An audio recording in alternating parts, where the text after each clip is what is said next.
Hello students. तो आज का जो हमारा क्लास रहेगा, आज हम लोग पी ब्लॉक एलिमेंट का 4th लेक्चर देख रहे हैं, है ना। इसमें हम लोग पढ़ेंगे क्या, इनर्ट पेयर इफेक्ट के बारे में, है ना। तो इनर्ट पेयर इफेक्ट क्या होता है? Inert pair effect, inert pair effect, तो ये क्या होता है, इसका डेफिनेशन क्या है? The tendency of NS2 electron to take part in bond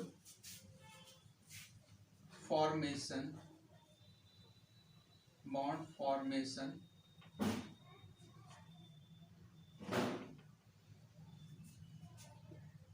decreases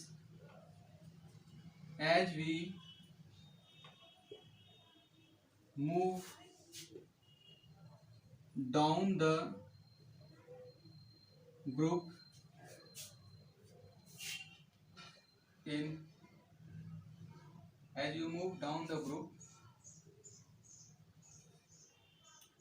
is called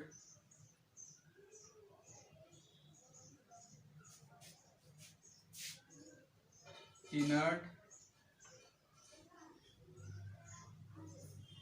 pair effect. It arises due to poor shielding effect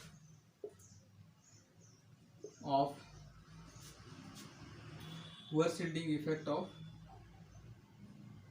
D and F electrons.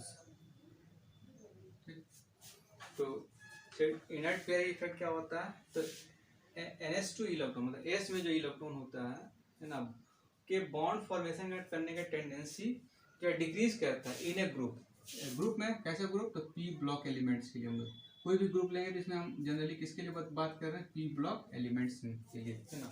तो किसी भी एटम्स, किसी भी ग्रुप में जब हम डाउन द ग्रुप, किसी भी ग्रुप में जब हम ऊपर से नीचे जाते हैं, तो जो एस इलेक्ट्रॉन का जो टेंडेंसी है ना, पी ब्लॉक एलिमेंट्स के लिए, है ना, एस इलेक्ट्रॉन का जो टेंडेंसी होता है बॉन्ड फॉर्मेशन करने का टेंडेंसी डाउन द ग्रुप जो है डिक्रीज करने लगता है ना। और ये होता किसके चलते हैं? तो ये होता है poor shielding effect of D and F orbital. D और एफ ऑर्बिटल में पुअर शील्डिंग इफेक्ट होता है, जिसके चलते एस इलेक्ट्रॉन जो है जैसे जैसे ऊपर से नीचे जाते हैं, तो एस इलेक्ट्रॉन के बॉन्ड फॉर्मेशन करने का टेंडेंसी डिक्रीज करता है ना। इसी इफेक्ट को बोलते हैं क्या? Inert pair effect. ठीक, अब इसको हम लोग जो है पहले कोई ग्रुप्स को लेके चलते हैं ना, इसको समझेंगे, है ना। जैसे मान लें कि हम 15 ग्रुप एलिमेंट लिए, तो 15 ग्रुप एलिमेंट्स का जो है general valence shell electronic configuration होता है क्या? NS2, मतलब कि 15 ग्रुप में S में 2 इलेक्ट्रॉन रहता है और P में जो है 3 इलेक्ट्रॉन रहता है। ठीक, यहाँ पे S में कितना इलेक्ट्रॉन्स है? तो 2 इलेक्ट्रॉन, और P में कितना इलेक्ट्रॉन्स है? तो 3 इलेक्ट्रॉन्स है ना। S में हो गया 2 इलेक्ट्रॉन और P में 3 इलेक्ट्रॉन्स है। ठीक, अब इसमें 3 इलेक्ट्रॉन्स है, तो इसमें क्या होगा कि एक S है, P है ना, और अगर इसमें D भी प्रेजेंट रहता है ना, जो क्या है, खाली है ना, ये हो गया NS NP, है ना। और इसमें वैकेंट डी ऑर्बिटल होगा, है ना। नाइट्रोजन को छोड़ के बाकी सब में वैकेंट डी ऑर्बिटल रहता है, ND भी प्रेजेंट रहेगा। ठीक, अब इसमें हम कितना अनपेड इलेक्ट्रॉन आता है? 3 अनपेड इलेक्ट्रॉन दिख रहा है ना। 3 अनपेड इलेक्ट्रॉन का मतलब या तो ये 3 इलेक्ट्रॉन गेन करेगा, है ना, या फिर 3 इलेक्ट्रॉन क्या करेगा, मतलब कि या तो ये 3 इलेक्ट्रॉन, मान लें कि अगर नाइट्रोजन से ज़्यादा इलेक्ट्रोनेगेटिव एलिमेंट के साथ अटैच होगा, ठीक है ना, तो वहाँ पे क्या होगा कि ये ये तीन इलेक्ट्रॉन जो है नाइट्रोजन अपना 3 इलेक्ट्रॉन जो लूज करेगा, है ना। तो लूज करता है तो +3 होगा और गेन करेगा तो -3, है ना। तो यहाँ पे 3 अनपेड इलेक्ट्रॉन है, इसका मतलब या तो -3 ऑक्सीडेशन स्टेट होगा या फिर +3, है ना। तो पहला ऑक्सीडेशन स्टेट क्या होता है, +3, है ना। और अगर ये इलेक्ट्रॉन एक्साइट कर जाए, s इलेक्ट्रॉन एक्साइट करके यहाँ चला जाए, किसमें गया, d में चला गया। जैसे ही इलेक्ट्रॉन यहाँ से एक्साइट करके d में गया, तब इसके पास अनपेड इलेक्ट्रॉन कितना है, तो 5 अनपेड इलेक्ट्रॉन है। तो ये क्या शो करता है, +5 ऑक्सीडेशन स्टेट, है ना। तो जो कॉमन ऑक्सीडेशन स्टेट होता है नाइट्रोजन फैमिली का, वो क्या होता है, द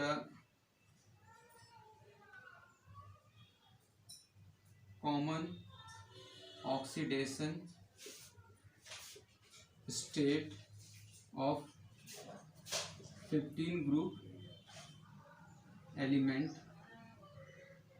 इसका होता है -3, +3 या +5। ये 3 ऑक्सीडेशन स्टेट होता है, -3, +3, +5। अब ये जो 2 ऑक्सीडेशन स्टेट है ना, +3 और +5, +5 कब शो करेगा, जब s का इलेक्ट्रॉन एक्साइट करके किसमें चला जाएगा, d में, है ना। तो ये एक्साइट कब करता है, जब ये लूजली बॉन्डेड होगा, न्यूक्लियस से ज़्यादा टाइटली हेल्ड नहीं रहेगा, तब ये अपना इलेक्ट्रॉन जो है एक्साइट करेगा, है ना।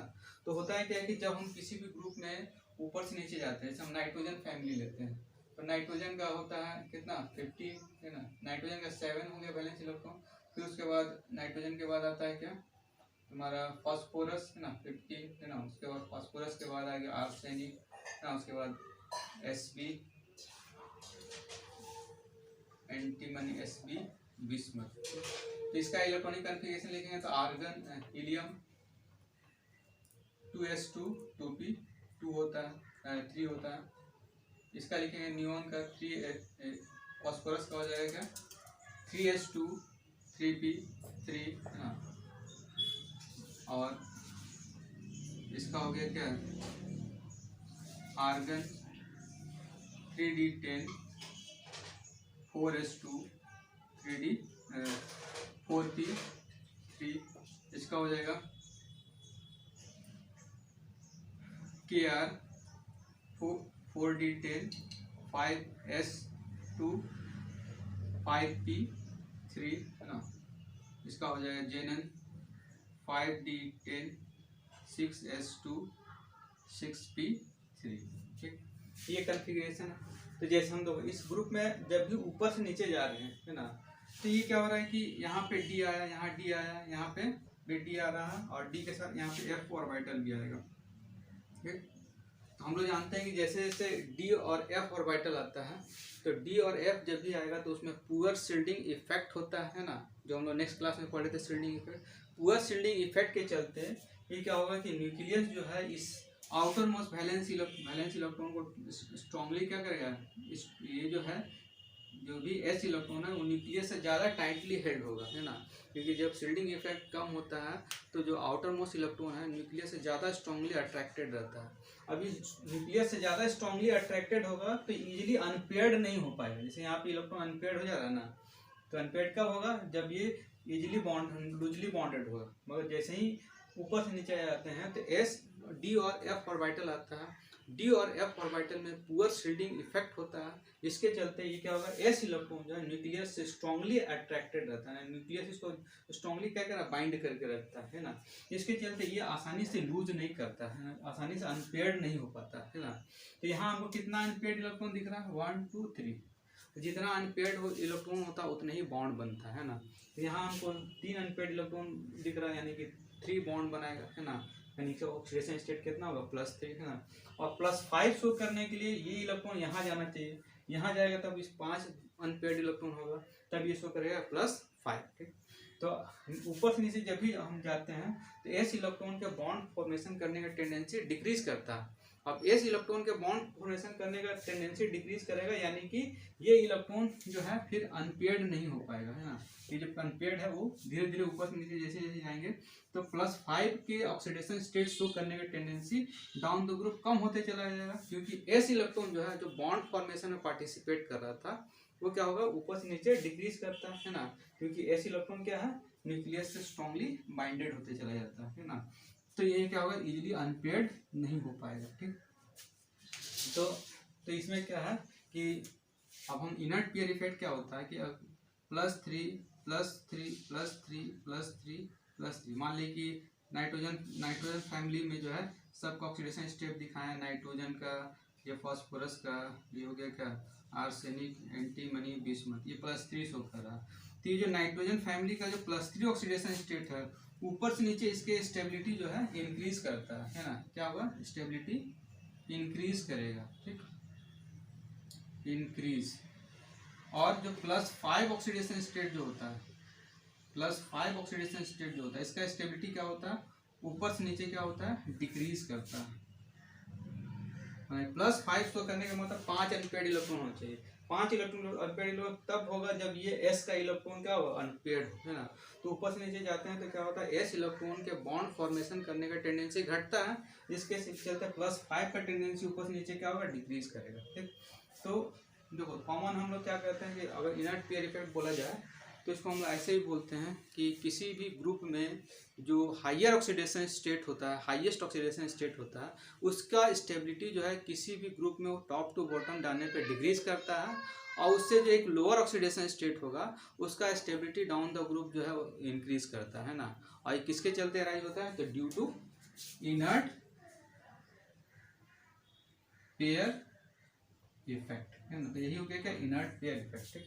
तो यहाँ पे +5 का स्टेबिलिटी ऊपर से नीचे घट क्यों रहा, तो रीजन क्या बताएंगे, due to inert pair effect, क्योंकि 5 मतलब 5 अनपेयर्ड इलेक्ट्रॉन, और 5 तभी शो करेगा जब एस इलेक्ट्रॉन जो है अनपेयर्ड हो, है ना। तो हम लोग जानते हैं कि ऊपर से नीचे एस इलेक्ट्रॉन टाइटली हेल्ड होने लगता है न्यूक्लियस से, जिसके चलते ये आसानी से अपना इलेक्ट्रॉन लूज नहीं कर पाता, है ना। इसलिए +5 का स्टेबिलिटी ऊपर से नीचे घटेगा, और +3 का स्टेबिलिटी क्या होगा, डाउन द ग्रुप इंक्रीज करता है ना। तो इसको क्या बोला था, किसके चलते जब होता है, तो due to inert pair effect, ठीक है।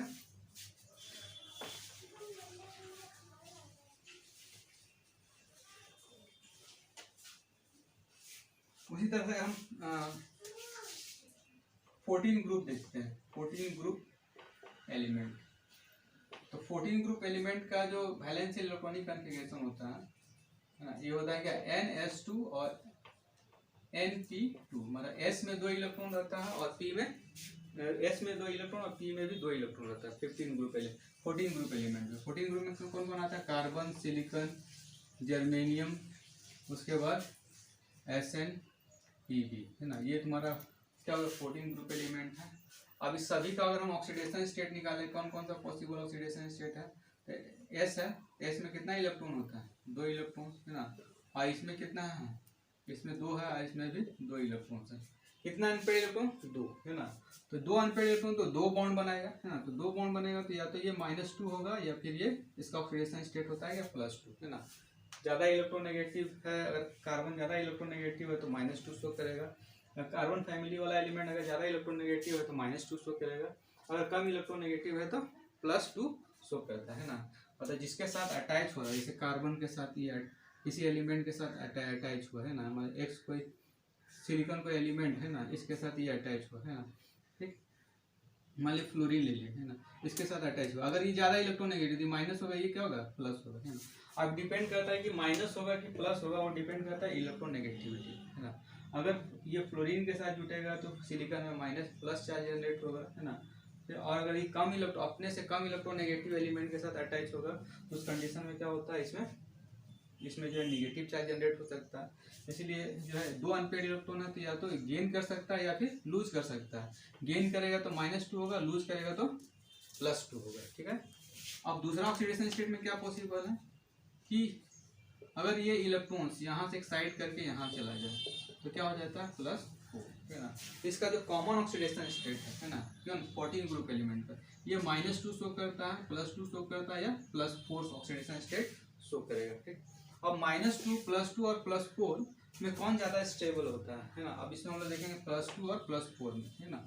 तो इसमें अगर हमको दोनों में कंपेयर करना है कि किसका स्टेबिलिटी डाउन द ग्रुप घटेगा और बढ़ेगा, तो इनर्ट पेयर इफेक्ट क्या बोलता है कि जो ऑक्सीडेशन स्टेट जो हाईएस्ट ऑक्सीडेशन स्टेट होगा उसका स्टेबिलिटी डाउन द ग्रुप, ऊपर से नीचे जाने पे उसका स्टेबिलिटी क्या होता है, डिक्रीज करता है ना। और जो हाईएस्ट ऑक्सीडेशन स्टेट होगा है ना, जो हाईएस्ट ऑक्सीडेशन स्टेट होगा उसका stability down the group decrease करेगा, और जो लोएस्ट ऑक्सीडेशन स्टेट होगा उससे जो लोअर ऑक्सीडेशन स्टेट होगा उसका स्टेबिलिटी डाउन द ग्रुप क्या होता है, तो इंक्रीज करता है ना। तो अगर हम कार्बन फैमिली में जाएं, carbon, silicon, germanium, S N, P B है ना, ये है। अब इसमें हम देखें तो कार्बन 2+ है ना, सिलिकॉन 2+, जर्मेनियम 2+, एसएन 2+, ठीक, और उसके बाद पीबी 2+। ये +2 ऑक्सीडेशन स्टेट हो गया। तो +2 किसका ज़्यादा स्टेबल होगा, तो ये डाउन द ग्रुप, नीचे से ऊपर से नीचे जा रहे हैं है ना, ये क्या नीचे ऊपर है, ये नीचे, तो ऊपर से नीचे जाएंगे तो लोअर ऑक्सीडेशन स्टेट का स्टेबिलिटी क्या होगा, बढ़ेगा, ये ज़्यादा स्टेबल होगा है ना, ये ऑक्सीडेशन स्टेट ज़्यादा स्टेबल होगा, ये ऑक्सीडेशन स्टेट क्या होगा, कम स्टेबल होगा, ठीक। उसी तरह से अगर हम 4 ऑक्सीडेशन स्टेट में आते हैं, C4, Si4, germanium 4+, SN4+, PB 4+, तो इसमें कौन ज़्यादा स्टेबल होगा, तो ये स्टेबिलिटी का ऑर्डर है ना। अब डाउन द ग्रुप क्या होगा, ये स्टेबिलिटी क्या होता है, ये तुम्हारा डिक्रीज कर रहा है ना, ऊपर नीचे जा रहे हैं तो इसका स्टेबिलिटी घट रहा है। तो ये किसके चलते होता है, तो due to inert pair effect है ना, क्योंकि फोर्स शो करने का मतलब क्या कि अपना एस इलेक्ट्रॉन को एक्साइट करना होगा किसमें, तो पी में। आप एस को एक्साइट करना है पी में, तो उसको क्या होगा कि जब हम ऊपर से नीचे जाएंगे तो यहाँ पे शील्डिंग इफेक्ट घट जाता है ना, क्योंकि यहाँ डी और एफ ऑर्बिटल आ रहा है। शील्डिंग इफेक्ट घटेगा तो एस इलेक्ट्रॉन न्यूक्लियस से ज़्यादा अट्रैक्टेड होगा, इसलिए अपना इलेक्ट्रॉन आसानी से लूज नहीं कर पाता है ना। इसलिए हायर ऑक्सीडेशन स्टेट जो होता है, स्टेबिलिटी जो होता है डाउन द ग्रुप क्या होता है, डिक्रीज करता है, ठीक। अब इसी में क्वेश्चन कभी कभी पूछा जाएगा कि BeCl3 और BiCl3 और BiCl5 इसमें से कौन ज्यादा स्टेबल है, BiCl3 और BiCl5 में किसका स्टेबिलिटी ज्यादा है। ठीक है, +3 ऑक्सीडेशन स्टेट, ये क्या है +5 ऑक्सीडेशन स्टेट। किस ग्रुप का ये एलिमेंट है, ये तुम्हारा क्या है, nitrogen family, nitrogen, phosphorus, arsenic, antimony, bismuth है ना। तो हम लोग जानते हैं नाइट्रोजन फैमिली में +3 होता है और +5 होता है। +5 का स्टेबिलिटी ऊपर से नीचे क्या होता है, डिक्रीज करता है ना। +3 का स्टेबिलिटी क्या होता है, ऊपर से नीचे इंक्रीज करता है ना। इसका मतलब क्या है कि +5 ऑक्सीडेशन स्टेट जो होगा, +5 ऑक्सीडेशन स्टेट होगा, वो क्या होगा, नीचे वाला का सबसे कम स्टेबल होगा है ना। तो ये सबसे डाउन द ग्रुप है ना, तो यानी कि ये दोनों में देखें तो सबसे ज़्यादा स्टेबल कौन होगा कॉन्फ़िगरेशन, ये +5 जो है अनस्टेबल होगा है ना, इसका स्टेबिलिटी कम होगा, अनस्टेबल। क्योंकि क्या होता है कि डाउन द ग्रुप जाते हैं तो हायर ऑक्सीडेशन स्टेट का स्टेबिलिटी क्या होता है, कम होने लगता है, ठीक ना। तो ये अनस्टेबल होगा, और ये +3 का स्टेबिलिटी हम लोग जानते हैं ऊपर से नीचे इंक्रीज करता है, यानी कि क्या, ये स्टेबल है ना, ठीक। तो पूछा जाएगा कि BiCl3 stable while BiCl5 is unstable, why, तो रीजन हो गया क्या कि BiCl3 स्टेबल है और ये BiCl5 अनस्टेबल है। रीजन हो जाता है क्या, due to inert pair effect. और इनर्ट पेयर इफेक्ट क्या होता है ये हम लोग एक्सप्लेन कर चुके हैं, क्या होता है इनर्ट पेयर इफेक्ट। तो जो एस इलेक्ट्रॉन का जो टेंडेंसी होता है उसका बॉन्ड फॉर्मेशन करने का tendency down the group decrease करता है। और क्यों डिक्रीज करता है, क्योंकि जैसे जैसे ऊपर से नीचे जाते हैं तो डी और एफ ऑर्बिटल का संख्या बढ़ता है, जिसके चलते शील्डिंग इफेक्ट जो होता है कम होते जाता है। न्यूक्लियस आउटर मोस्ट इलेक्ट्रॉन को ज़्यादा अट्रैक्ट करता है, एस इलेक्ट्रॉन को ज़्यादा खींच के रखता है, अट्रैक्ट करके रखता है, इसके वजह से वो अपना इलेक्ट्रॉन लूज नहीं कर पाता है, ठीक है। नेक्स्ट अगर हम लोग ग्रुप में जाते हैं तो ये तो हम लोग देख दिए क्या, कार्बन फैमिली में अगर हम जाते हैं है ना, 14 ग्रुप एलिमेंट में ये -2 शो करता है, +2 शो करता है, +4, ये कॉमन ऑक्सीडेशन स्टेट है ना। इसके अलावा अदर भी ऑक्सीडेशन स्टेट हो सकता है, मगर ये कॉमन है क्या, -2 से +4 होता है। 15 ग्रुप एलिमेंट में जाते हैं, पढ़े हम लोग क्या, -3 होता है, +3 होता है और +5 होता है ना। कैसे निकाला जाता है ऑक्सीडेशन स्टेट ये भी हम लोग देख चुके हैं ना। अब हम लोग नेक्स्ट देखेंगे क्या, 16 ग्रुप एलिमेंट, तो 16 ग्रुप एलिमेंट में अगर हम ऑक्सीडेशन स्टेट निकालना चाहें तो सबसे पहले तो वैलेंस इलेक्ट्रॉन देखेंगे, है ना। The general valence shell electronic configuration, ये होता है कि इसका NS2 और NP4 होता है ना। अब 15 ग्रुप पहले अगर हम 17 ग्रुप में जाते हैं, इसमें कौन कौन सा एलिमेंट आता है? इसमें आता है क्या? Sulphur, oxygen, sulphur, selenium, tellurium और पोलोनियम, है ना। इसका अगर हम कॉन्फ़िगरेशन लिखें तो इसका 6 इलेक्ट्रॉन रहता है, इसमें इसका एटॉमिक नंबर 6 होता है, इसका 16 होता है, इसका 34 होता है ना, इसका 52 होता है, इसका होता है क्या 84, इसका होता है क्या 84, ठीक। ये इसका क्या हो गया? Atomic number. Electronic configuration helium 2s2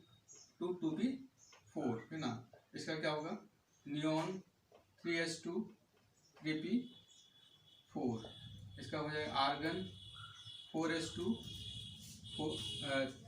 3d10 4s2 4p4, उसके बाद krypton 5d10 4d10 5s2 5p4, और ये हो गया क्या? जेनन 4f14 5d10 6s2 6p4।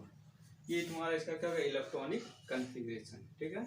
अब इसमें कितना वैलेंस इलेक्ट्रॉन है? 4 इलेक्ट्रॉन है। इसमें भी क्या है? 2 सल्फर एस में है और 4 क्या है? फॉस्फोरस में है। इसका वैलेंस इलेक्ट्रॉनिक कॉन्फ़िगरेशन 4, एस में 2 होता है, पी में 4, ठीक है ना।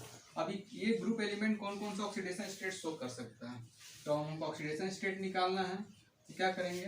तो इसको हम लोग लिखते हैं ना, इसमें कितना इलेक्ट्रॉन है? 2 है ना, इसमें 4 1 2 3 4।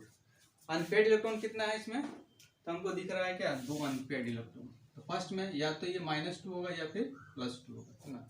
2 गेन करेगा तो -2, 2 लूज करेगा तो +2। जितना अनपेड इलेक्ट्रॉन होगा उतना ही बॉन्ड बनेगा, वही उसका क्या होता है? ऑक्सीडेशन स्टेट, ठीक। उसी तरह से अगर ये इलेक्ट्रॉन एक्साइट कर गया, अब देखो इसमें हम लोग तो इसमें हम NS लिख रहे हैं, NP लिख रहे हैं, है ना। इसमें D भी खाली रहेगा, है ना, जो वैकेंट रहता है ना, ND होगा, है ना।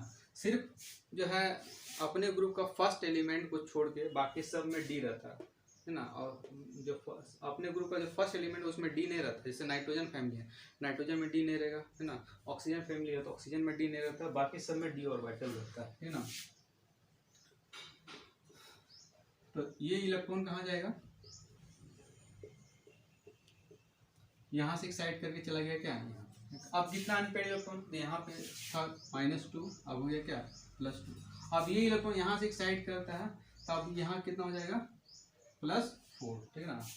अब उसके बाद फिर अगर हम इलेक्ट्रॉन निकालते हैं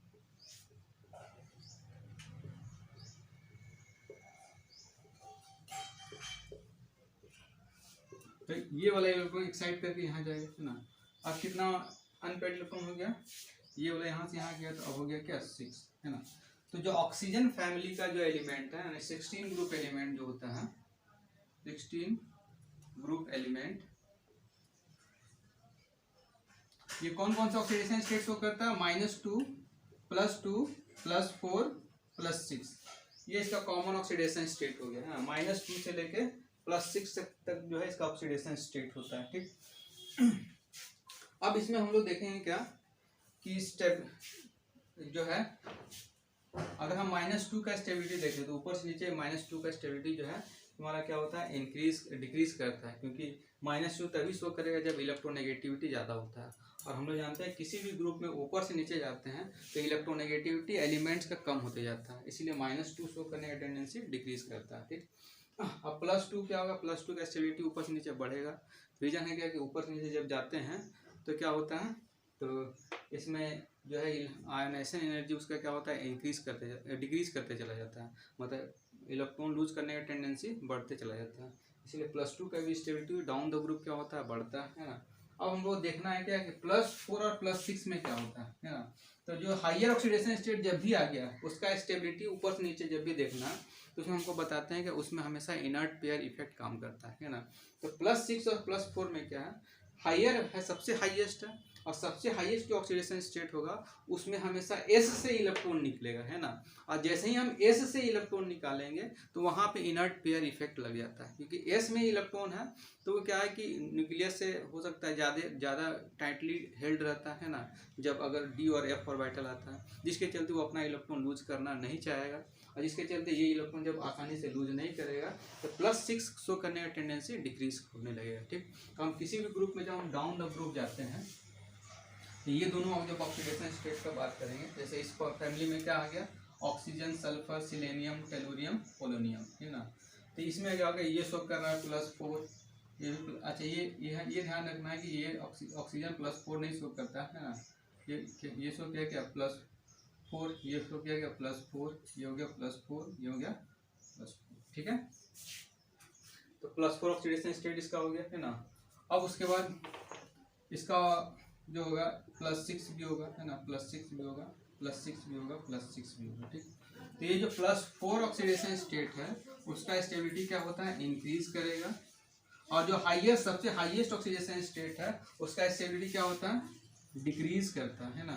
ये हो जाएगा क्या, डिक्रीज, इसका स्टेबिलिटी डिक्रीज करेगा, इसका स्टेबिलिटी क्या होगा, इंक्रीज करेगा। ठीक, क्यों होगा, तो ड्यू टू, रीजन क्या होगा, inert, due to inert pair effect है ना, इनर्ट पेयर इफेक्ट के चलते ऐसा होता है। ठीक, तो अगर हमसे पूछा जाए कि TeCl4 और TeCl6 में कौन ज़्यादा स्टेबल है ना, ऐसे ये वाला हम लोग पोलोनियम को हम लोग लेके नहीं चलेंगे, क्योंकि पोलोनियम जो होता है रेडियो एक्टिव एलिमेंट है, और रेडियो एक्टिव एलिमेंट का हम लोग बात नहीं करते, तो इसको छोड़ देते हैं ना। रेडियो एक्टिव एलिमेंट है ये, पोलोनियम क्या होता है, रेडियो एक्टिव एलिमेंट होता है, उसका केमिस्ट्री जो हम लोग उसका जो हम लोग केमिस्ट्री जो है इजीली डिटरमाइन नहीं कर पाते, क्योंकि रेडियो एक्टिव एलिमेंट क्या होता है, डिसइंटीग्रेट होते जा रहा है, डिसइंटीग्रेट हो जाता है, ठीक ना।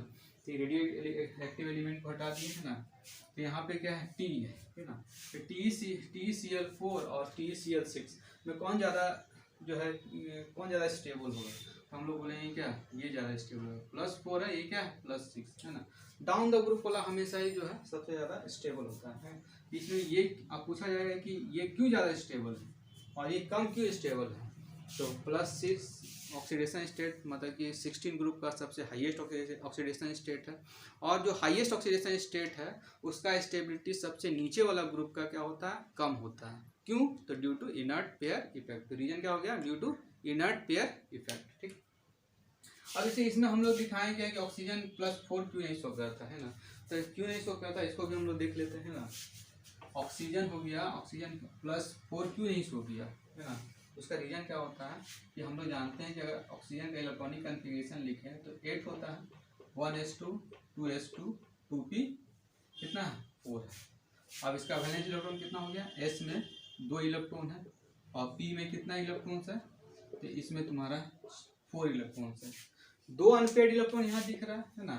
अब 2 अनपेड इलेक्ट्रॉन कहने का मतलब क्या होगा कि या तो ये 2 गेन करेगा या फिर 2 लूज करेगा, यानी कि इसका ऑक्सीडेशन स्टेट -2 होता है या फिर +2 होता है। ठीक, अगर ये इलेक्ट्रॉन एक्साइट करके डी में चला जाएगा तब ये हो जाएगा क्या, +4, मगर होता है क्या कि ये 2d है, 2s है ना, ये 2p है और 2d होता नहीं है ना, 2d किसी में 2d पॉसिबल नहीं है। इसका मतलब क्या है, इसमें d ऑर्बिटल प्रेजेंट नहीं रहता है ना, सिर्फ क्या होता है 2s और 2p है ना, इसलिए ये इलेक्ट्रॉन एक्साइट करके हायर में जा नहीं सकेगा है ना, क्योंकि इसको अनपेयर्ड होना है तो कोई ऑर्बिटल खाली रहना चाहिए है ना।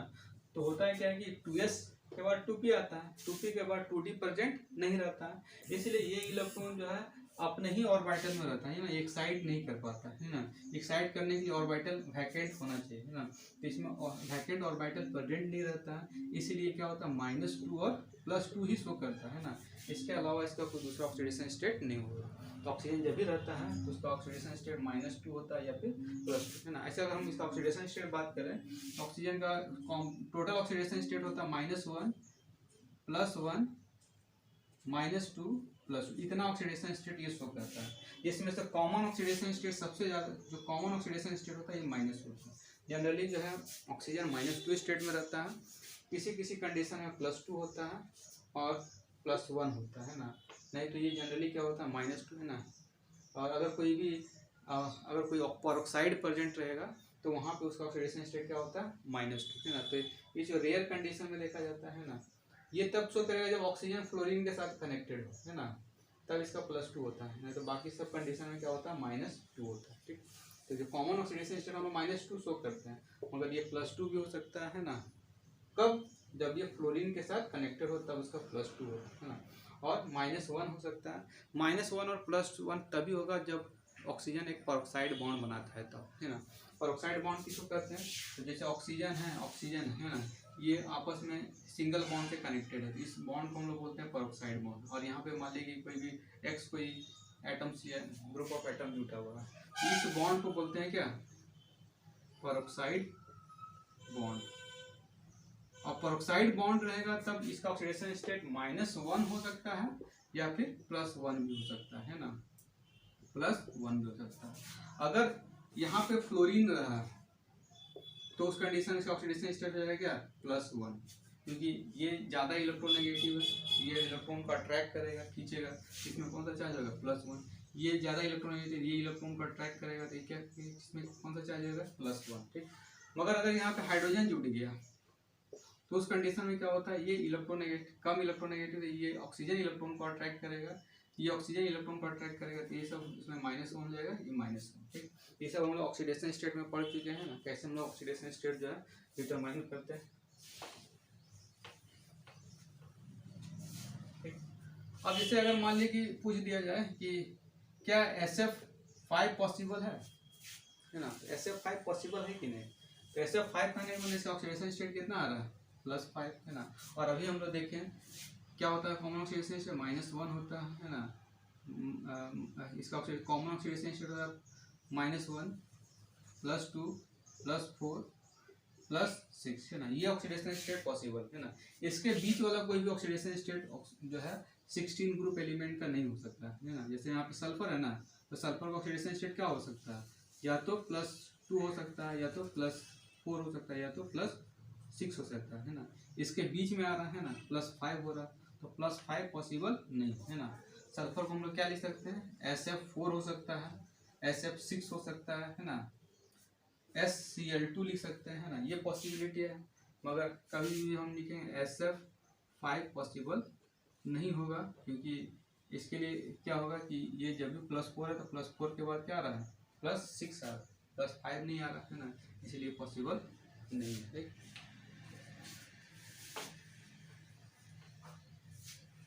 उसी तरह से अगर हम 17 ग्रुप एलिमेंट जाते हैं, तो 17 ग्रुप एलिमेंट का वैलेंस इलेक्ट्रॉनिक कॉन्फ़िगरेशन क्या होता है, इसमें होता है NS2 और NP5। मतलब आउटर मोस्ट में S में 2 इलेक्ट्रॉन रहता है और P में क्या होता है 5 इलेक्ट्रॉन रहता है ना। तो इसमें कौन सा ऑक्सीडेशन स्टेट होगा वो हम लोग निकालेंगे है ना। तो S में कितना है 2 इलेक्ट्रॉन और इसमें कितना 5 इलेक्ट्रॉन। ठीक, और इसका D ऑर्बिटल वैकेंट है ना, सिर्फ फ्लोरीन को छोड़ के है ना, बाकी में सब में D रहता है। अब कितना एम्पेयर इलेक्ट्रॉन है, 1 एम्पेयर इलेक्ट्रॉन है, इसका या तो -1 होगा या फिर +1। ठीक, अब इलेक्ट्रॉन एक्साइट करेगा है ना, यहाँ से यहाँ एक्साइट किया, ये यहाँ से यहाँ गया, तो 1 एम्पेयर इलेक्ट्रॉन कितना हो गया 1 2 3, तो +3 हो गया है ना।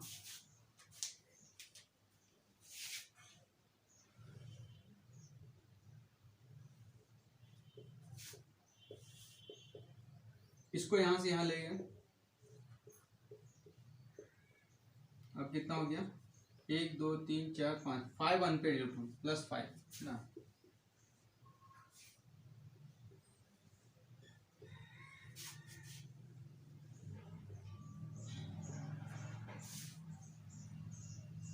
इसको यहाँ से यहाँ ले गए, अब कितना अनपेड इलेक्ट्रॉन हो गया +7। तो जब हम हेलोजन ग्रुप एलिमेंट में देखते हैं, हेलोजन जो भी होता है क्या होता है -1 -2 +1 +3 +5 +7, ये ऑक्सीडेशन स्टेट शो करता है। -1 से लेके +7 तक का ऑक्सीडेशन स्टेट शो करता है। ठीक, इसका मतलब क्या है कि अगर हेलोजन है तो XCF3 बना सकता है ना, ClF3 बना सकता है, BrF5 बना सकता है ना, और उसके बाद IF7 बना सकता है। IF7 मतलब यहाँ पे इसका ऑक्सीडेशन स्टेट कितना हो गया +7, यहाँ हो जाएगा कितना +5, यहाँ 3 है जिसका कितना हो गया +3, यानी कि +3 हो सकता है, +5 हो सकता है, +6 हो सकता है ना। अगर तुमको पूछा जाए कि IF6 होगा कि नहीं, IF6 इज पॉसिबल और नॉट, तो IF6 is not possible. Reason क्या होगा, क्योंकि IF6 बनाना है तो क्या होगा +6 ऑक्सीडेशन स्टेट होना चाहिए, तो +6 पॉसिबल नहीं है ना। +3 के बाद क्या आएगा +5, और +5 के बाद +7 पॉसिबल है ना।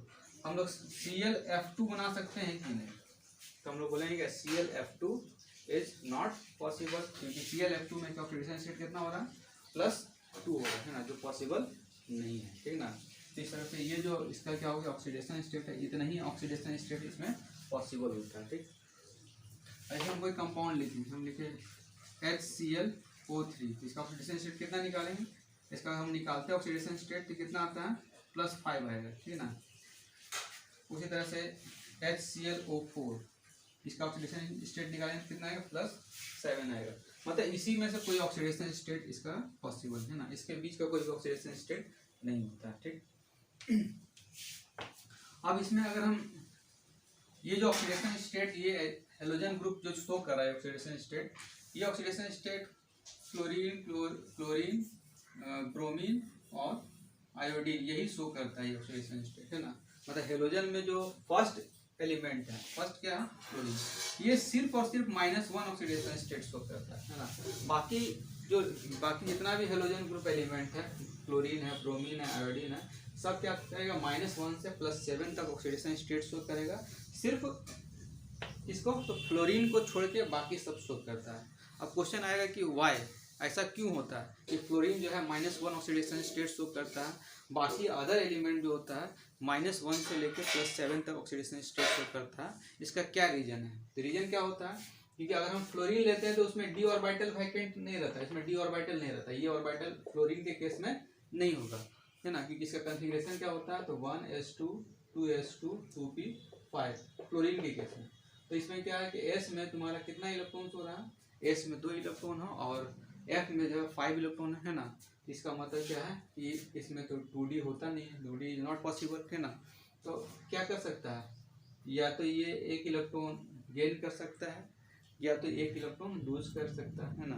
तो लूज करेगा तो +1 होगा और गेन करेगा तो -1 होगा है ना। तो लूज नहीं कर सकता है, रीजन क्योंकि पूरा पीरियोडिक टेबल में सबसे ज़्यादा इलेक्ट्रोनेगेटिविटी जो होता है फ्लोरीन का ही होता है ना। सबसे ज़्यादा इलेक्ट्रोनेगेटिव कौन होता है, फ्लोरीन। तो ये सबसे ज़्यादा इलेक्ट्रोनेगेटिव है, तो किसी के साथ भी कंबाइन करेगा तो ये क्या करेगा, गेन करेगा इलेक्ट्रॉन है ना। तो इसका सिर्फ -1 ऑक्सीडेशन स्टेट होने का रीजन क्या है, तो -1 इसलिए होता है क्योंकि fluorine is the highest electronegative element in the periodic table है ना। पीरियोडिक टेबल में सबसे ज़्यादा इलेक्ट्रोनेगेटिविटी किसका होता है, फ्लोरीन का होता है, इसीलिए ये -1 ही ऑक्सीडेशन स्टेट शो करता है, अदर ऑक्सीडेशन स्टेट पॉसिबल नहीं है ना। अब अदर एलिमेंट जो है -1 से +7 तक क्यों शो करता है, तो उसका रीजन क्या होगा कि उसमें वैकेंट d ऑर्बिटल रहता है, d ऑर्बिटल रहता है जिसके चलते उसका जो इलेक्ट्रॉन है एक्साइट करके d ऑर्बिटल में जा सकता है। इसलिए क्या करता है, ये जो अदर एलिमेंट है वो -1 से लेके +7 ऑक्सीडेशन स्टेट तक शो करता है due to presence of vacant d orbital. ठीक है, तो इस तरह का क्वेश्चन पूछा जा सकता है ना। तो अभी तक हम लोग कितना तरह का क्वेश्चन देख चुके हैं ना। तो देखो, एक तो हम लोग क्वेश्चन देखें है ना, किससे रिलेटेड, तो इनर्ट पेयर इफेक्ट या शील्डिंग इफेक्ट से रिलेटेड जो है हम लोग कॉन्सेप्ट जो पढ़े उससे, कि पूछ सकता है BiCl5 अनस्टेबल होता है क्यों, तो due to inert pair effect. इसका रीजन क्या होगा, इनर्ट पेयर इफेक्ट है ना। उसी तरह से पूछेगा क्या कि TeCl6 इज स्टेबल है ना, TeCl6 इज स्टेबल अनस्टेबल है ना। ये क्या होता है, अनस्टेबल होता है क्यों, TeCl6 अनस्टेबल क्यों होता है, तो due to inert pair effect है ना। इनर्ट पेयर इफेक्ट के चलते ये क्या होता है, अनस्टेबल होता है। ठीक, क्योंकि इसका ऑक्सीडेशन स्टेट कितना है +6 और +6 का स्टेबिलिटी डाउन द ग्रुप क्या होता है, कम होता है ना। TeCl ऐसे पूछ सकता है TeCl4 और TeCl6 में कौन ज़्यादा स्टेबल, तो क्या बताएंगे TeCl4 ज़्यादा स्टेबल होता है, क्योंकि down the group higher oxidation state का स्टेबिलिटी कम होता है। ठीक, फिर हम लोग देखेगा कि किसी भी other element 16 group element 15 group element का कॉमन ऑक्सीडेशन स्टेट कैसे हम लोग निकालते हैं, है ना। तो ये मेथड हो गया। ऐसे मान लीजिए पूछ दिया कि 15 ग्रुप एलिमेंट का कॉमन ऑक्सीडेशन स्टेट क्या होगा, तो कैसे निकालेंगे, तो निकालने का तरीका बताएं। 15 ग्रुप एलिमेंट में क्या होगा, S में 2 और P में कितना होगा 3, ऐसे ऑर्बिटल लिखेंगे, है ना। इसमें कितना इलेक्ट्रॉन है, 1 2 3 4 5, ये हो गया 3 अनपेड इलेक्ट्रॉन, तो ये हो गया -3 या फिर +3, ये एक साइड करके डी में जाएगा, है ना। ये क्या हो जाएगा 5 हो जाएगा, 3 -3 +3 और +5, इसका कॉमन ऑक्सीडेशन स्टेट हो गया। ऐसा जरूरी नहीं है कि जो हम ऑक्सीडेशन स्टेट दिखाएं उतना ही इसका ऑक्सीडेशन स्टेट होता है, इसके अलावा अदर भी शो करता है, मगर ये कॉमन ऑक्सीडेशन स्टेट इसका यही होता है ना। जनरली जितना भी 15 ग्रुप एलिमेंट देखेंगे तो जनरली यही ऑक्सीडेशन स्टेट शो करता है। जैसे नाइट्रोजन देखते हैं ना, तो नाइट्रोजन का ऑक्सीडेशन स्टेट याद रखना, ये शो करता है कि -3 से लेके -3 -1 +1 +2 +3 +4 +5 ऑक्सीडेशन स्टेट तक शो करता है ना। तो ये इसका ऑक्सीडेशन स्टेट हो गया, है ना। 0 भी होगा, है ना, एन नाइट्रोजन 0 भी शो करेगा, है ना, क्योंकि अगर हम N2 लेते हैं, नाइट्रोजन का N2 लेते हैं तो क्या होगा 0 हो जाएगा, है ना। तो इसका क्या ऑक्सीडेशन स्टेट हो गया, है ना।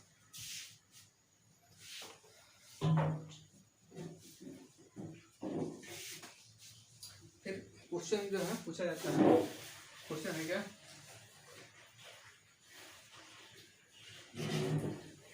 PCl5 exists while NCl5 does not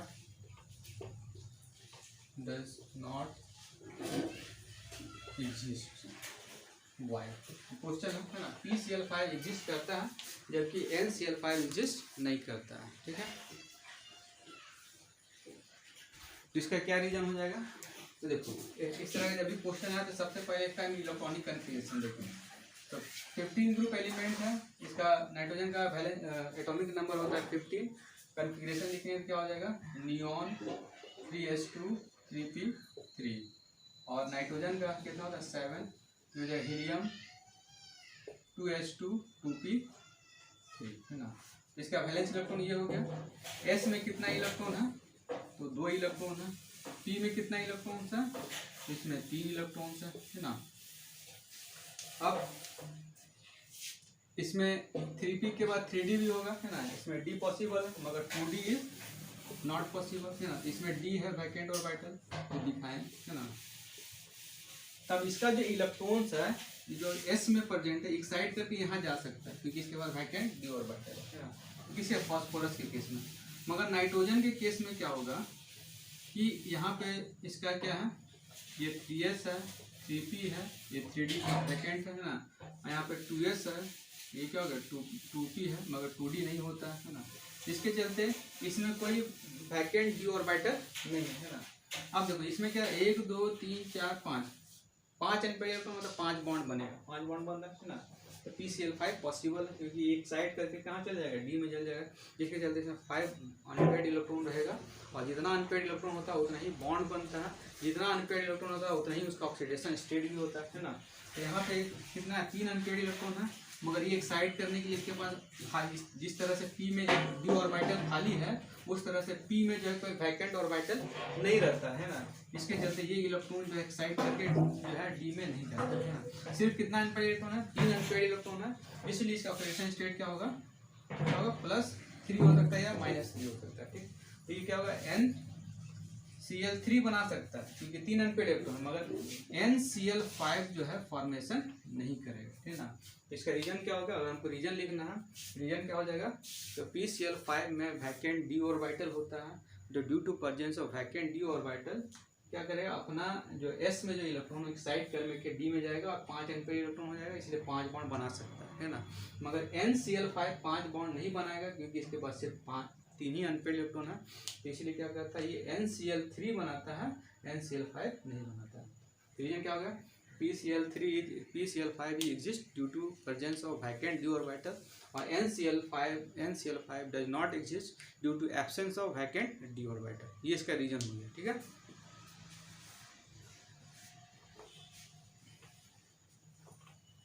अब उसी तरह से अगर कोई क्वेश्चन इसी तरह का और कोई क्वेश्चन देखते हैं, जैसे मान लीजिए क्वेश्चन है क्या कि SF6 एग्जिस्ट, मैंने SF6 जो है एग्जिस्ट करता है, but OF6 does not exist. OF6 exist नहीं करता, सेम ग्रुप एलिमेंट है, ये भी क्या है 16 ग्रुप एलिमेंट है, ऑक्सीजन भी क्या है 16 ग्रुप एलिमेंट है। ये SF6 बनाता है जबकि SF6 ये नहीं फॉर्मेशन करता है, क्यों? तो रीजन क्या होगा कि वो ऑक्सीजन यहाँ पे ऑक्सीडेशन स्टेट कितना शो कर रहा है +6, यहाँ पे कितना शो कर रहा है +6 ऑक्सीजन को बनाने के लिए क्या चाहिए, उसमें वैकेंट डी ऑर्बिटल होना चाहिए। हम लोग जानते हैं कि ऑक्सीजन में वैकेंट डी ऑर्बिटल नहीं होता। अभी हम लोग देखें ऑक्सीजन का कौन सा ऑक्सीडेशन स्टेट होता है, जनरली वो -2 होता है ना, मगर पेरोक्साइड बॉन्ड बनेगा तो -1 हो सकता है, +1 हो सकता है ना, और +2 भी होता है जब वो फ्लोरीन के साथ कनेक्टेड हो, है ना। मगर कॉमन ऑक्सीडेशन जो जनरल ऑक्सीडेशन स्टेट होता है वो क्या होता है -2, ठीक। तो यहाँ पे जो है +6 हो रहा है ना, ऑक्सीजन का हम कन्फिग्रेशन लिखे थे क्या होता है 8 है 1s2 2s2 2p4 है ना। तो S में कितना इलेक्ट्रॉन हो, इसमें हम दिखाएंगे तो S में जो है 2 इलेक्ट्रॉन्स है और P में कितना इलेक्ट्रॉन्स है 1 2 3 4, ठीक। तो कितना अनपेड इलेक्ट्रॉन हो रहा है, तो यहाँ पे हमको 2 अनपेड इलेक्ट्रॉन दिख रहा है ना, और इसमें d ऑर्बिटल वैकेंट नहीं होता है, यानी कि 2s 2p है मगर 2d नहीं होता है, वैकेंट नहीं है, इसलिए +6 शो करना है। तो ये एक्साइड करके किसमें जाना चाहिए था, डी में जाएगा, तब जाके वो +6 मतलब 6 बॉन्ड फॉर्मेशन करेगा। 6 बॉन्ड नहीं बना सकता क्योंकि ये अनपेड नहीं होगा, क्योंकि इसके पास डी ऑर्बिटल नहीं है, जहाँ है वहीं रहेगा। तो 2 ही अनपेड इलेक्ट्रॉन दिख रहा है, ये आती है -2 हो सकता है, +2 हो सकता है, मगर +6 नहीं होगा, ठीक है ना। तो इसका रीजन क्या हो गया, सेम रीजन हो गया, एग्जिस्ट कर रहा है ये, रीजन हो गया कि इसमें वैकेंट डी ऑर्बिटल होता है। अब हम सल्फर लेते हैं, तो सल्फर में क्या होता है, तो यहाँ पे तुम्हारा जो हो जाता है 3s आ जाएगा, यहाँ पे 3p आ जाएगा, तो इसका d खाली रहेगा। अब खाली है d, तो ये एक्साइड करके यहाँ जाएगा, ये एक्साइड करके यहाँ जाएगा, तो अब कितना हो गया 1 2 3 4 5 6 अनपेड इलेक्ट्रॉन हो गया, तो +6 शो करेगा, है ना। तो ये सल्फर +6 शो करता है, तो रीजन हो गया due to presence of vacant D orbital. Oxygen +6 नहीं शो करता है, तो रीजन हो गया due to absence of vacant D orbital, ठीक। तो इसका भी सेम रीजन हो गया। उसी तरह से और क्वेश्चन देखते हैं, है ना।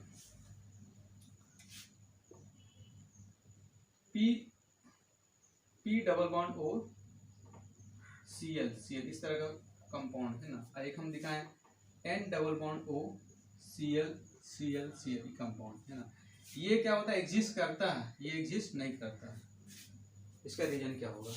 तो देखो अब नाइट्रोजन में कितना बॉन्ड बन रहा है 1 2 3 4 5 बॉन्ड फॉर्मेशन कर रहा है, और 5 क्या है सिंगल बॉन्ड को 5 कोवैलेंट बॉन्ड बन रहा है ना। तो ये 5 कोवैलेंट बॉन्ड बनने के लिए इसके पास 5 अनपेड इलेक्ट्रॉन रहना चाहिए, है ना। 5 अनपेड इलेक्ट्रॉन रहना चाहिए, तब ये क्या करेगा अनपेड इलेक्ट्रॉन। और हम लोग जानते हैं कि फास्फोरस के पास वैकेंट डी ऑर्बिटल होता है, वैकेंट डी ऑर्बिटल होगा तो ये इलेक्ट्रॉन क्या होगा, इसका कॉन्फ़िगरेशन क्या होगा, इसमें भी क्या है इस तरह का ऑर्बिटल है, इसमें 2 इलेक्ट्रॉन रहता है, 15 ग्रुप एलिमेंट का S में 2 और P में 3 इलेक्ट्रॉन रहता है ना। अब इसको 5 बॉन्ड बनाना है, 1 2 3 4 5, तो 5 अनपेड इलेक्ट्रॉन चाहिए, इसको एक्साइड करके किसमें जाना होगा D में जाना होगा। इसमें p ऑर्बिटल वैकेंट होता है ना, इसमें d ऑर्बिटल क्या वैकेंट होता है, जो एक्साइड करके d में जा सकता है, इसलिए इसके पास 5 अनपेड इलेक्ट्रॉन होगा, इसलिए 5 बॉन्ड बनाएगा। जबकि नाइट्रोजन के केस में ये वैकेंट ऑर्बिटल नहीं रहता, ये ऑर्बिटल प्रेजेंट नहीं रहता, इसके पास सिर्फ अब कितना अनपेड इलेक्ट्रॉन है, तो 3 अनपेड इलेक्ट्रॉन है ना। अब 3 बड़े अनपेड इलेक्ट्रॉन है, तो या तो ये 3 बॉन्ड फॉर्मेशन कर सकता है ना, मतलब कि Cl के साथ 3 बॉन्ड बनाएगा, है ना, मगर 5 बॉन्ड फॉर्मेशन नहीं होता है ना, इसलिए क्या होगा NCl ये वाला जो कंपाउंड है वो एग्जिस्ट नहीं करेगा, बनेगा नहीं, ठीक है। इसका रीजन क्या होगा कि इसमें वैकेंट डी ऑर्बिटल है इसलिए एग्जिस्ट कर रहा है, इसमें वैकेंट डी ऑर्बिटल नहीं है इसलिए ये कंपाउंड फॉर्मेशन नहीं करेगा, ठीक है। उसी तरह से अगर क्वेश्चन है कि FCl3 डज नॉट एग्जिस्ट जबकि ClF3 एग्जिस्ट, है ना, ये फॉर्मेशन नहीं करेगा जबकि ये फॉर्मेशन करता है। तो यहाँ अगर हम देखते हैं तो यहाँ पे क्या है कि फ्लोरीन का ऑक्सीडेशन स्टेट -3 हो जाएगा, है ना, फ्लोरीन का ऑक्सीडेशन स्टेट -3 हो जाएगा, ठीक। जबकि यहाँ पे इसका ऑक्सीडेशन स्टेट कितना हो जाएगा, तो +3 हो जाएगा, ठीक। तो -3 तो फ्लोरीन में एग्जिस्ट नहीं होता है ना, इसके बाद एक ही अनपेयर्ड इलेक्ट्रॉन है ना, तो यहाँ पे ये एग्जिस्ट कर रहा है। तो रीजन क्या हो गया, इसमें वैकेंट डी ऑर्बिटल है ना, जबकि फ्लोरीन में क्या है, यहाँ अगर हम फ्लोरीन को दिखा रहे हैं तो फ्लोरीन में क्या हम जानते हैं कि फ्लोरीन का इलेक्ट्रॉन नेगेटिविटी ज़्यादा होता है और सिर्फ एक ही इलेक्ट्रॉन गेन कर सकता है क्योंकि इसको ऑक्टेट कंप्लीट करने के लिए एक ही इलेक्ट्रॉन चाहिए, है ना। तो यहाँ -3 जो है एग्जिस्ट नहीं करेगा, है ना, जबकि यहाँ +3 जो है एग्जिस्ट करेगा क्योंकि हम जानते हैं कि क्लोरीन के पास वैकेंट डी ऑर्बिटल होता है ना, और वैकेंट डी ऑर्बिटल होगा तो क्या करेगा अपना, अगर इसके पास वैकेंट डी ऑर्बिटल है फिर क्या होगा कि इसमें जो है इलेक्ट्रॉन एक्साइट करके हायर में जाएगा, इसके चलते जो है कि -3 -1 +1 +3 +5 +7 ये सभी ऑक्सीडेशन स्टेट्स को करता है, जबकि फ्लोरीन सिर्फ और सिर्फ क्या कब तो करता है -1 ऑक्सीडेशन स्टेट्स को करता है और यहाँ कितना आ जा रहा है -3 आ जा रहा है जो पॉसिबल नहीं है ना। इसका सेम रीजन हो गया, इसमें वैकेंट डी ऑर्बिटल है इसीलिए क्या करता है ये एग्जिस्ट करता है ना, ठीक। तो इस तरह का जब भी क्वेश्चन आए कि ये एग्जिस्ट कर रहा है ये एग्जिस्ट नहीं कर रहा, तो जनरली उसमें रीजन यही होता है कि डी ऑर्बिटल वैकेंट नहीं है ना, इसके चलते वो कंपाउंड फॉर्मेशन नहीं करता, ठीक। उसी तरह से अब हम लोग एक कंपाउंड एक और ऑक्सीडेशन स्टेट देखेंगे जेनन का, है ना। तो जेनन का क्या होता है, जेनन का हम इलेक्ट्रॉनिक कन्फिग्रेशन लिखेंगे तो 54 होता है ना, और इसका कन्फिग्रेशन लिखो तो क्या होगा, आर्गन 18 4d10, आर्गन का होता है क्रिप्टॉन का 36 4d10 और उसका 5s2 और 5p6, ठीक। तो जेनन जो ऐसा एलिमेंट है जो कंपाउंड बनाता है ना, जेनन हम लोग बोलते हैं जैसे मतलब कि नोबल गैसेस जितना भी नोबल गैस एलिमेंट है उसमें जेनन एक ऐसा कंपाउंड है जो बहुत ज़्यादा नंबर ऑफ कंपाउंड बनाता है ना, इसको हम लोग नोबल गैस नहीं बोल सकते हैं ना, क्योंकि हम लोग ऐसे तो हम लोग जानते हैं कि जो लास्ट ग्रुप एलिमेंट है उसको नोबल गैस एलिमेंट बोलते हैं, मगर जेनन को नोबल गैस नहीं बोला जा सकता है। इसलिए नहीं बोला जा सकता है क्योंकि नोबल जो है नोबल गैस एलिमेंट मतलब जो कंपाउंड फॉर्मेशन नहीं करे उसको नोबल गैस बोलते हैं ना, मगर जेनन तो बहुत ज़्यादा कंपाउंड फॉर्मेशन करता है ना, बहुत ज़्यादा अमाउंट ऑफ कंपाउंड बनाता है ना, तो इसीलिए जो हम जेनन को हम लोग नोबल गैस एलिमेंट में नहीं रखा जाता है ना, उसको नोबल गैस एलिमेंट नहीं बोलते हैं, भले उसमें रखा गया है नोबल गैस एलिमेंट में मगर वो नोबल गैस एलिमेंट नहीं है ना। नोबल गैस एलिमेंट मतलब वो एलिमेंट जो कंपाउंड फॉर्मेशन नहीं करता है उसको बोलते हैं क्या, जो रिएक्शन में पार्टिसिपेट नहीं करता उसको हम लोग नोबल गैस एलिमेंट बोलते हैं ना। तो आज की डेट में सिर्फ 3 ही एलिमेंट जो है नोबल गैस है, हीलियम, नियोन और आर्गन, यही 3 एलिमेंट है जिसको हम लोग नोबल गैस में काउंट करते हैं ना। बाकी जितना भी एलिमेंट बाकी जो क्रिप्टॉन हो गया, जेनन हो गया, रेडन हो गया, ये सब नोबल गैस में काउंट नहीं होता। ये तो रेडियो एक्टिव एलिमेंट है ना, ये अगर रेडियो एक्टिव एलिमेंट अगर ये कंपाउंड बनेगा भी ना तो उसका कंपाउंड नोन नहीं होता है क्योंकि वो डिसइंटीग्रेट हो जाता है। रेडियो एक्टिव एलिमेंट क्या होता है, वो हमेशा डिसइंटीग्रेट होते रहता है ना, तो इसलिए इसका कंपाउंड रेडियो एक्टिव एलिमेंट का कंपाउंड हम लोग डिटरमाइन नहीं कर सकते हैं ना। अब बच गया 2 है ना, जेनन बहुत ज़्यादा कंपाउंड बनाता है ना, और ये जो है थोड़ा ये भी कुछ कंपाउंड फॉर्मेशन करता है ना, ये सब कंपाउंड बनाता है और ये एकदम कंपाउंड फॉर्मेशन नहीं करता है, इसलिए हीलियम, नियोन और आर्गन ही आज के डेट में जो है नोबल गैस एलिमेंट में काउंट किया जाता है ना। अब इसका कौन कौन सा ऑक्सीडेशन स्टेट पॉसिबल है ना, पॉसिबल ऑक्सीडेशन स्टेट कौन होगा, तो यहाँ पर हम देखते हैं तो इसमें 2 इलेक्ट्रॉन्स हैं, इसमें कितना है तो 6 इलेक्ट्रॉन्स है, ठीक है, पूरा भरा हुआ है तो बॉन्ड तो बनेगा नहीं, मगर इसके पास क्या होता है डी ऑर्बिटल वैकेंट रहता है ना।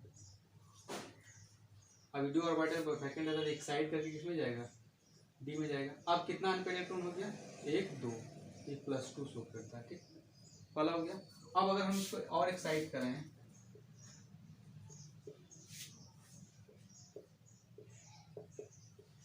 ये एक्साइड करके यहाँ चला गया।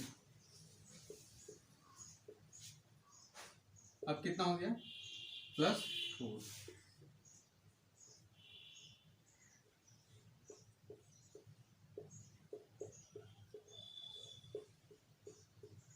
अब ये यहाँ से एक्साइड कर गया तो अब कितना हो गया +6 और ये एक्साइड करके जाएगा हायर में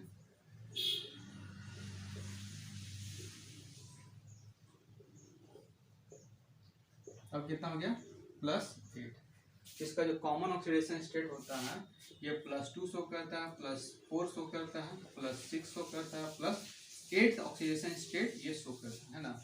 इसके बीच में जो भी रहता है वो बहुत रेयर केस में ऑक्सीडेशन स्टेट पाया जाता है। ये कॉमन ऑक्सीडेशन स्टेट है ना, इसके बीच में भी कुछ बन सकता है, मगर ये जो है तुम्हारा जनरल जो हम ऑक्सीडेशन स्टेट जो जनरली जितना भी एलिमेंट होगा इसी तरह का ऑक्सीडेशन स्टेट शो करता है ना। तो ये हम लोग क्या निकाले कॉमन ऑक्सीडेशन स्टेट जेनन। इसका मतलब इस ऑक्सीडेशन स्टेट से हमको क्या पता चला, तो जेनन हमेशा FeCl2 बना सकता है, FeCl4 बना सकता है, XeCl2 बना सकता है, XeF2 4 बना सकता है, XeF6 बनाएगा है ना, ये कंपाउंड बनता है, XeF8 भी बनता है ना। तो ये हम लोग पढ़ना नहीं मगर ये हम लोग पढ़े XeF2 होता है, XeF4 बनता है, XeF6 इसका हम लोग शेप भी हम लोग निकालना सीखे है ना। उसी तरह से XeO3 बना, यहाँ पे ऑक्सीडेशन स्टेट कितना हो जाएगा +6, ऑक्सीजन का -2 होता है, ऑक्सीडेशन स्टेट निकालेंगे तो +6, मतलब इस ऑक्सीडेशन स्टेट में रहेगा +2 में रहेगा, +4 में रहेगा, +6 में रहता है या फिर +8 में है ना। ठीक, तो ये तुम्हारा क्या हो गया ऑक्सीडेशन स्टेट। ठीक,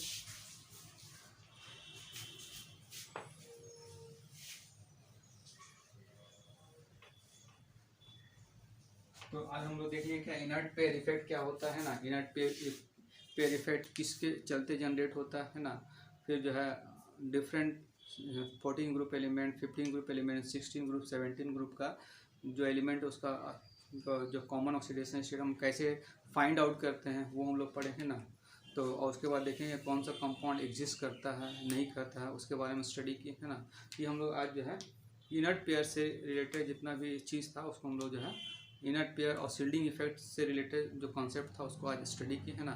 नेक्स्ट क्लास में जो है हम लोग जो है कुछ एसिडिक स्ट्रेंथ और बेसिक स्ट्रेंथ इसके बारे में जो है हम लोग देखेंगे। कंपाउंड का एसिडिक स्ट्रेंथ हम कैसे, किसी भी इनऑर्गेनिक कंपाउंड का हम एसिडिक स्ट्रेंथ कैसे हम लोग फाइंड कर कैसे एक्सप्लेन करते हैं, इसके बारे में हम लोग जो है स्टडी करेंगे। ठीक है, तो आज के लिए इतना ही।